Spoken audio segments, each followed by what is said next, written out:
I transitioned to the National Guard from You transitioned to the National Guard. You decided I'm gonna should go for a football. I'm gonna go for football, right? And it's just yeah. like you've never played organized football before. You got a lot stacked against you in terms of what people say about you, short, not fast, all that stuff. Then you decide, you know what, I'm gonna give this a shot. I like playing, I want to go. What all of a sudden had you have like go from like I have zero. It was like being a Green Beret. Like it's like I have zero. I just did this. I did that other thing. I'm doing these little things, and then it's like I have zero doubts that I'm not making it right now. Like I know I'm going to go in. And then did you go for the long snapper because that was the opening that was there, or you would have chose any position if there was an opening? Like what made you go for that?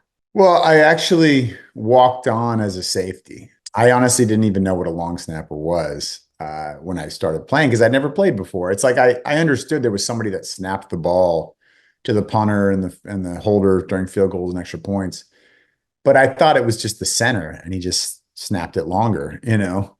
I didn't realize that was a whole position. When I went out for the team, like you said, I was not fast, I was not big, I was old, but was in good condition in the military. I had a lot of endurance and I went hard on every play. And that was valuable to the team as far as, well, this guy will be a practice squad scout teamer who can prepare our players for the game because he's going to go hard in practice. And yeah, maybe he'll never actually play, especially safety, which is a defensive back for people that don't know.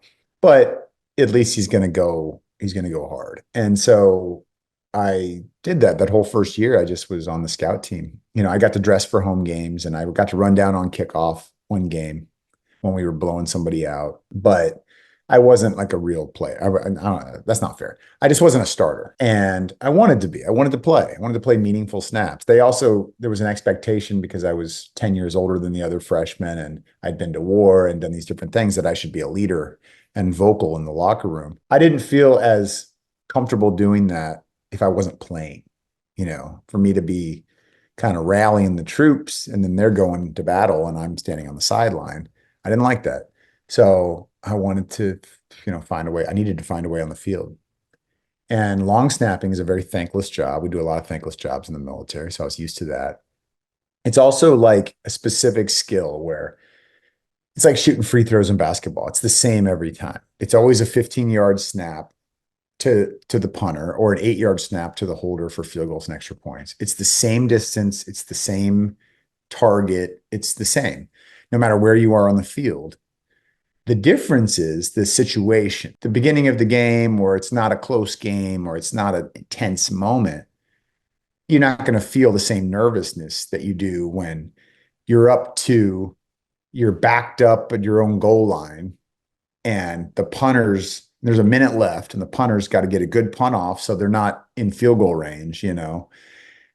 So then, yeah, it's the same snap, which is helpful to remember. It's just the same, but also like you're feeling, the moment, you're feeling these things, the audience, the crowd, they're either booing you or whatever it is, trying to make you mess up. And the other team is too. And there's all these things that you have to like focus through. The military prepared me for that because when I was learning to shoot a pistol, for instance, I had to just focus on stance, grip, sight picture, trigger squeeze, all these little things that if you just perfect those little details, then the result is usually pretty good. Like it's never going to be perfect, but aim small, miss small. These are the things they taught us.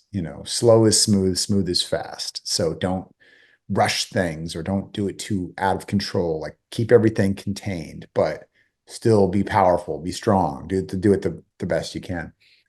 And that all translated to football, especially to long snapping. It was like the same stance every time, the same grip on that ball, the same motion when I snap it. It was just relatable. It was a relatable skill. And even though I wasn't a great football player, I became a great snapper because it was those little pieces pretty contained. And I never shot a pistol before I went to the military, and I became a pretty good pistol shot. Same reason. It was just like, these are things that I can kind of learn one by one. I don't have to be a great athlete. I mean, look at the guy in the Olympics who just won the silver from Turkey. These guys have all this fancy gear. The guy with the pistol shooter, and he was out there with his hand in his pocket and a pistol and a pair of glasses, and he won the silver medal because, it's not about the pure athleticism. It was just the focus, and he probably had great fundamentals, and technique and all these things that he had learned, and focus, great focus. So same with this. And so long snapping, a very thankless job where like you don't want your name in the paper because usually it means you screwed up. If you do it perfect hundreds of times in a row, nobody cares. It's just like that's the expectation. But the one time there's a bad snap, it's everybody's talking about it. So it's one of those skills that almost anybody can kind of learn. I mean, it still takes some athleticism. I mean, it helped that I pitched growing up playing baseball, and I had a decent arm, and I played basketball, and I could, when I shoot, I put a lot of rotation on the ball, and you're doing that with football. You got to get rotation, and you're using your wrists a lot. And, anyway, but it was just finding a niche for me because more important than anything else, I just wanted to get on the field. I just wanted to play. That's incredible. And then you would go summers, you'd be, off being deployed, and Yeah. then you'd be going to training camp like the day before. You'd have to do, and you got your starting position, and then you ended up getting drafted. And it was like all these things were still stacked against you. You had all these negatives, right? Too old, too short, too slow, whatever it was that was all against you. But you didn't have any doubts. You're like, I know I'm still going to get drafted. And you Oh, you did. And I how still had did some you doubts. have that? You did. So how I did definitely you had doubts. Yeah, I still have doubts with everything that I do. I mean, so yeah, when I was in school, when I was at Texas, I think like we mentioned, I went into the National Guard, and I ended up being deployed a couple more times. I went overseas every summer I was in school, but the last two before my junior and senior year, I went back to Afghanistan. And I practiced long snapping when I was there. Anytime I had a free moment. I mean, we're still running missions, and I was on a special forces team and all that. But I built a target out of plywood, and I would practice and prepare as best as I could. But I always had doubts. And I think it's the same as going back to that, what we were talking about when I did when I pissed on the rocks and had to like make up for it with my performance. I had doubts that I was going to get selected, from then on. That doubt though was fueling me. It was making me work harder. And same with with football. It was like I always had doubts that I would, win the starting spot, or that I would have a good game, or that I was good enough, or that I would ever have a prayer in the NFL. But staying busy, working on stuff that I cared about, getting the opportunity to go back overseas and deploy and realize and remember what's truly important, having that perspective to know like, okay, it's just football. Like it's okay if you get cut. It's okay if you don't win the starting job. It's okay. You're not going to be happy, but it's okay. It's going to be okay. Like it's going to be fine. Life will be just fine. This is a luxury. This is so just enjoy this, work your butt off, do your best. Hopefully it works out, but like, it's okay if it doesn't.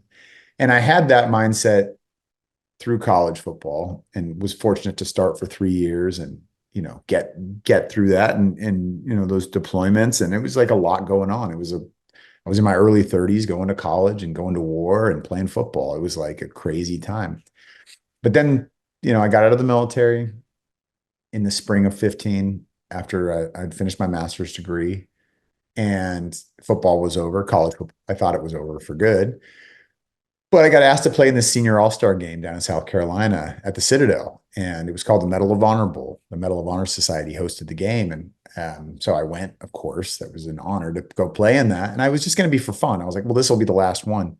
And I'm down there, and there's a bunch of NFL scouts at practices evaluating talent, and I'm like, well, surely they're not evaluating the 34-year-old guy that's out here. But I had 4 meetings with teams, and they were like, hey, you need to put some weight on, but you should go for it. And so I said, why not? Why not? I moved out to LA, met Jay Glazer in his gym, started training, started putting weight on, started working with a long snapper who played for the Colts at the time and doing some extra drills and trying to learn how to block, which I didn't have to do in college. There's different rules in the NFL. Sure enough, the draft rolls around. I know I'm not going to get drafted, but I'm just like hoping a team will at least invite me to rookie mini camp or something. And I ended up having two undrafted free agent offers from the St. Louis Rams and the Seattle Seahawks. I had to make a decision. Like the Rams were not good at the time. They're good now, but they were bad back then. They were 4-12 the year before. And the Seahawks had been to back-to-back Super Bowls. So I thought about that. I called my dad. I called my agent. I called another friend, that was a player. And what do you think I should do? Like, they're all like, well, you probably have a better shot with the Rams, but are you really going to turn down the Seahawks? Like, it's the Seahawks, man. Like, they're the team right now.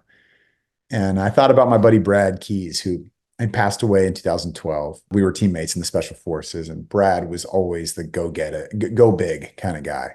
He was one of those people that would encourage me to go to a place like Texas and not to a small college or something. Like, just go big. Like, if you don't make it, who cares? But you'll regret it if you didn't go all in. I know who you are, Nate. And so I said, guy, okay, I gotta do it. I gotta go to Seattle. So I did. And, I was up there for 5 months, played for Pete Carroll.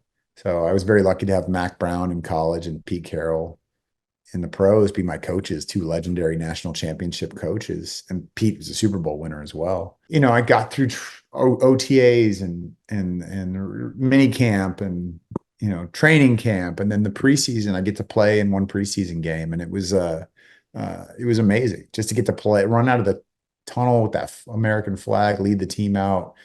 I played the whole second half.